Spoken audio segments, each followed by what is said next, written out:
पर रख दूं, 25 को मिट्टी का खरगोश बना के खरगोश के कलर में पेंट करके किसी झाड़ी में छुपा दूं, इधर से कुत्ता को इंडिकेट करूं, वो कुत्ता मिट्टी के बने हुए खरगोश को कैच करो, तो मिट्टी के खड़हा को कुत्ता कैच करेगा? बिल्कुल नहीं।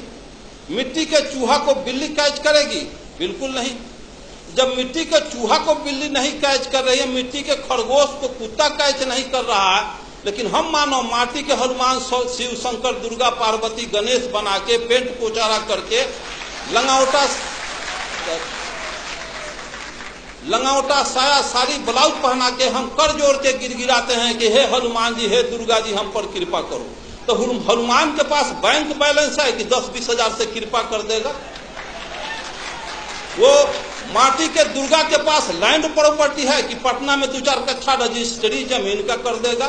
इसका मतलब हम मानव असल नकल के पहचान करने में कुत्ता बिलाई से भी बदतर हैं। साथियों, आप अच्छी तरह से जानते हैं व्यवहार में, लेकिन ज्ञान के अभाव में हम रियलिटी पर नहीं पहुंच पाते हैं। जब यह दर्शन है कि ऊंची नीची भूमि अच्छी पैदावार नहीं दे सकती, ऊंची नीची भूमि अच्छी पैदावार नहीं दे सकती, उभर खाभर रोड रास्ता अच्छी गति प्रदान नहीं कर सकती, तो जिस समाज में ऊंच नीच छुआछूत के भेदभाव रखने वाले लोग क्या समाज राष्ट्र का कल्याण कर सकते हैं?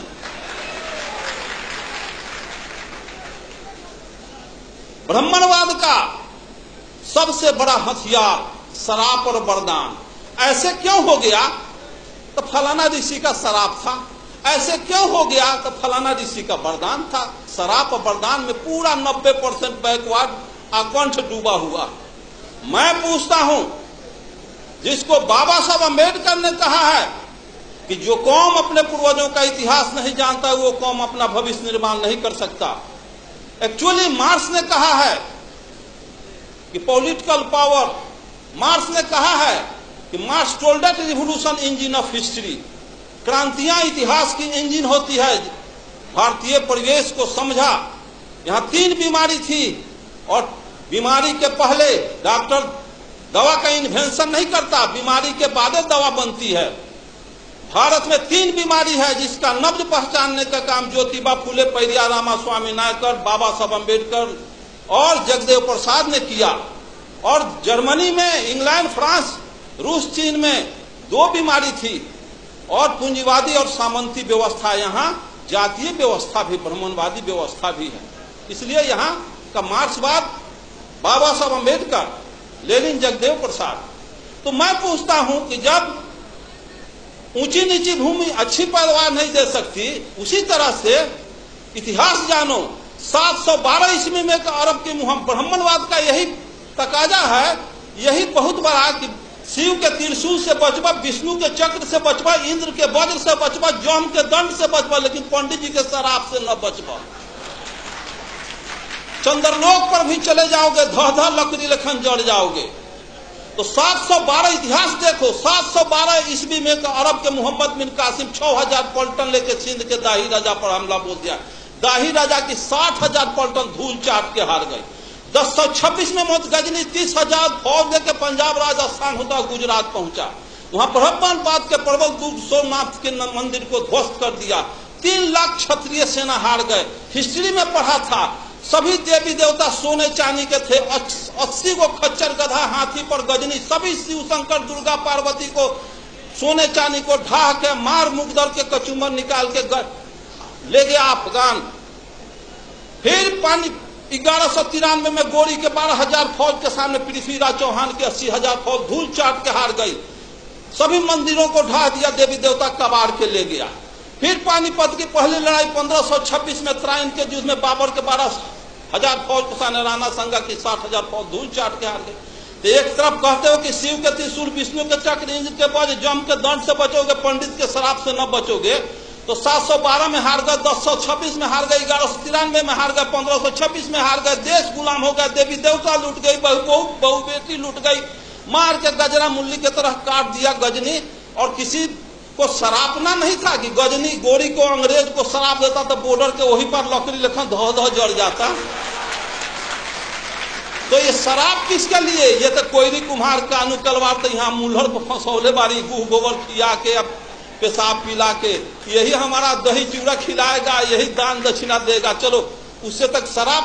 मैं पूछता हूँ कि इसमें इस रास्ते से बिजली की तार गई है, इसमें करंट प्रवाहित हो तो उसको तार को छुएगा आज तो करंट आज मारेगा कि 6 महीना के बाद मारेगा?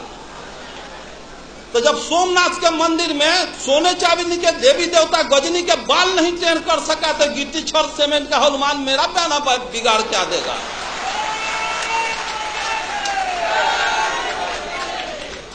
और यहाँ के मूलवासियों का एक ही उपाय है जो मेश्राम साहब का तो सुने ही और सुनेंगे। जिस स्थिति में आर्यों के पोजीशन में है, आर्य जिस पोजीशन में है, सिर्फ वही पोजीशन जो पोजीशन सर्प और चूहा का है। सर्प जाता है चूहे के बनाया हुआ घोंसला में, घर में बिल में प्रवेश करता है और घरवैया को, उसके बाल बच्चा को भी खा जाता है, उसको भी खा जाता है और घर वो दखल कर लेता है। उसी तरह से यहाँ के आर्य बाहर से आया और यहाँ के मूलवासी घरवैया को खा गया, आज भी खा रहा है, घर वो दखल कर लिया। 90% बैकवर्ड गुलाम बना हुआ। इसको सोचना होगा, समझना होगा, जानना होगा। दुनिया के सारे लोग ब्राह्मणवाद के अतिक्रम को समझ गए कि यहाँ के बैकवर्ड मूलवास अनुसूचित जाति के लोग नहीं समझे।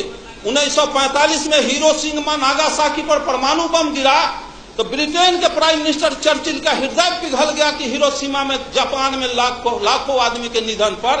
तो इंटरनेशनल कमेंट किया चर्चिल और कहा कि हम अमेरिका को समझदार समझते थे लेकिन अमेरिका समझदार नहीं निकला। किसी राष्ट्र को बर्बादे करना था तो परमाणु बम काहे लग गिराया? भारत से 4 गो ब्राह्मण लेकर जापान में बसा देता, उसका सर्वनाश कर देता। तो 4 ब्राह्मण किसी राष्ट्र को बर्बाद कर सकता है। और जिस देश में घरे घरे ब्राह्मण बसा, अगुआरा पछुआरा ब्राह्मण मरवा गाड़ के छोड़ जात, सत्यनारायण झूठनारायण अंगना में बोला करके अपन कार्य को संपादित करता है, उस देश के बैकवर्ड को कभी कल्याण होने वाला है? पिछड़ा का कल्याण होने वाला है? जब 1919 में ब्रिटिश सरकार अधिनियम 7 के तहत ब्राह्मणों को जज बनने पर प्रतिबंध लगा दिया और यह कहा कि इनके अंदर न्यायिक चरित्र नहीं होता है, तो ब्राह्मण के सारे अतिक्रम को अंग्रेज मुगल समझ गए, लेकिन यहाँ के माँ आज तक मूलवासी नहीं समझे हैं, जिसका नतीजा 90% 85% होने के बाद भी 10% सवर्णों आर्यों का हम चमचागिरी कर रहे हैं। साथियों, भारत माता, अरे जब भारत माता कहते हो, यहाँ का लालू प्रसाद, नीतीश, मुलायम के मीटिंग में भी जय भारत माता की जय, तो सब समझना चाहिए।